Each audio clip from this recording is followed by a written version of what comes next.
आज 21, 22, 23च्या दरम्यान तुम्हाला सांगू इच्छितो की मराठवाड्यामध्ये आणि पश्चिम महाराष्ट्रात पाऊस मात्र हे सत्र 2-3 दिवस आणखीन चालूच राहणार आहे.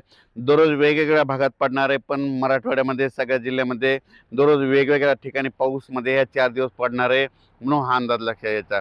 त्याच्यानंतर राज्यात देखील काय होणार आहे, म्हणजे दिवसा ऊन पडेल, म्हणजे राज्यात पूर्व विदर्भ, पश्चिम विदर्भ, दक्षिण महाराष्ट्र, उत्तर महाराष्ट्र, कोकणपट्टी, खानदेश काय होईल, दिवसात दुपारपर्यंत ऊन पडेल, लगेच काही ठिकाणी दुपारनंतर, काही ठिकाणी रात्रीच्याला, काही ठिकाणी मध्यरात्री स्थानिक वातावरण तयार होऊन पाऊस पडणार आहे. म्हणून हा अंदाज काय करायचा सर्व विभागातल्या शेतकऱ्यांनी लक्षात घ्यायचा. मग त्याच्यानंतर काय होणार आहे, पण 25 आणि 26 तारखे 25 आणि 26 सप्टेंबरला राज्यातला थोडा पावसाचा जोर थोडा कमी होणार आहे, पण त्याच्यानंतर राज्यात परत एकदा मोठा पाऊस येणार आहे. म्हणून हा अंदाज सर्वप्रथम शेतकऱ्यांनी लक्षात घ्यायचा. मग तो मोठा पाऊस कधी येणार आहे, तो काय होणार आहे, 27 तारखेपासून ते 30 तारखेच्या दरम्यान राज्यामध्ये ठिकठिकाणी मुसळधार, काही ठिकाणी अतिमुसळधार, काही अतिवृष्टी देखील होईल. म्हणून हा अंदाज लक्षात घ्यायचा. मग तुम्हाला एक सांगू इच्छितो की तो पाऊस कुठं होणार आहे, तर सुरुवात काय होणार आहे, सुरुवात होणार आहे म्हणजे सांगायचं झालं तर पूर्व विदर्भातून काय होणार आहे, 26 तारखेला सुरुवात होणार आहे. 26-27ला तो पाऊस काय होणार आहे, परत मराठवाड्याकडे येणार आहे. त्याच्यानंतर तो पाऊस तसा पुढं सरकत 27-28ला काय होणार आहे, पूर्व विदर्भ, पश्चिम विदर्भ, मराठवाडा आणि लगेच पश्चिम महाराष्ट्र आणि उत्तर महाराष्ट्राकडे जाणार आहे. त्याच्यानंतर 27, 28, 29च्या दरम्यान संपूर्ण महाराष्ट्र व्यापून टाकत आणि ठिकठिकाणी काही ठिकाणी मुसळधार, कुठं अतिमुसळधार, मुंबई देखील मुसळधार होईल, पुणे, सातारा, सांगली तिकडे देखील अतिमुसळधार पाऊस पडेल. त्याच्यानंतर सोलापूर जिल्ह्यात देखील मुसळधार पाऊस पडेल. त्याच्यानंतर लातूर जिल्ह्यात देखील आहे, बीड जिल्ह्यात देखील आहे, परभणी जिल्ह्यात देखील आहे.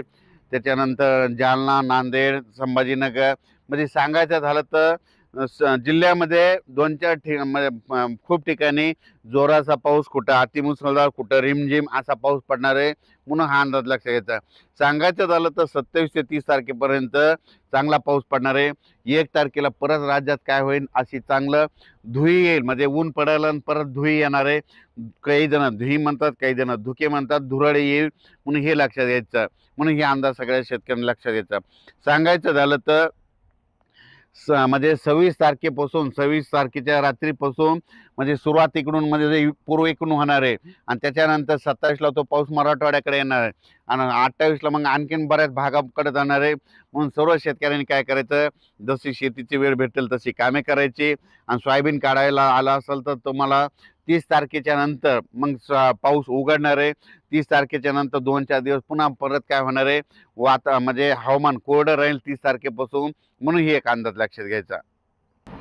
आज बऱ्याच शेतकऱ्याचे मला फोन आलेत, आज माझ्या महाराष्ट्रामध्ये धुई आली, मग ही धुई आल्यावर पाऊस जातो का. तुम्हाला एक सांगू इच्छितो, ही जी धुई आहे ही म्हणजे जी पानधुई असली, समजा पत्रावून जर पाणी गळालं, पत्रावून पाणी टिपकलं की त्या दिवशी पाऊस येत नसतो. पण ही जी धुई आहे ही म्हणजे कोरडी आहे, पत्रावून पाणी टिपकत नाही, म्हणून ही पाऊस येणारी धुई आहे. तर पाऊस जात असताना म्हणजे पाऊस कसा निघून जाणार यापुढे तुम्हाला एक सांगतो, कोणाला विचारत जाऊ नका. काय होणार आहे तुम्हाला सांगतो.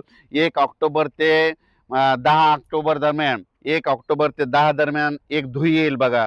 त्या धुईमध्ये काय होईल, इतकी जोराची धुई असेल, त्या धुईमध्ये काय होतं, जे झाडं आहेत, झाडाव पिकाव कुठं पण असे जाळे जाळे दिसतात बघा.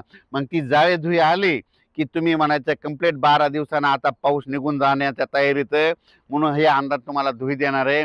म्हणून तुम्ही काय करा, 1 ऑक्टोबर पासून ते 12 ऑक्टोबरच्या दरम्यान एकदा राज्यात धुई येईल. ती मोठी धुई आल्याच्या नंतर जाळे समजा पिकावर तुमच्या पडले, झाडावर पडले, कुठं जाळे दिसू लागले, असे जाळे जाळे दिसू लागतात, जाळे धुई त्याला म्हणतात. जाळे धुई आली की लगेच पाऊस निघून जायचं, कंप्लीट 12 दिवसांना तिथून पाऊस निघून जायला तयारी करतो. म्हणून हे सगळ्यांनी लक्षात घ्यायचं.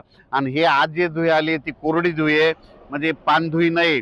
पाणी जर असतं ह्या धुईमध्ये तर काय होतं, ही धुई आल्याच्या नंतर गाड्यावर पाणी राहतं, पत्रावून पाणी टिपकतं, पत्रावून पाणी टिपकू लागलं, गाड्यावर पाणी साचलं तर काय होतं, त्या दिवशी पाऊस येत नाही.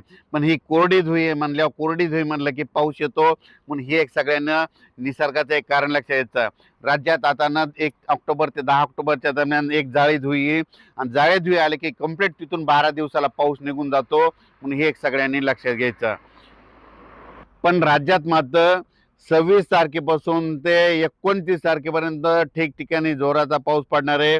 पूर्व विदर्भामध्ये 6, पश्चिम विदर्भामध्ये 11, म्हणजे 26, 27, 28च्या दरम्यान पूर्व आणि पश्चिम विदर्भामध्ये काही काही ठिकाणी मोठा पाऊस पडणार आहे. म्हणून पूर्व आणि पश्चिम विदर्भातल्या जिल्ह्यातल्या तालुक्यातल्या शेतकऱ्यांनी स्वतःच्या पाळीव प्राण्याची काळजी घ्यायची, कारण की त्याच्यामध्ये विजाचं प्रमाण जास्त राहणार आहे, म्हणून हे अंदाज लक्षात घ्यायचा.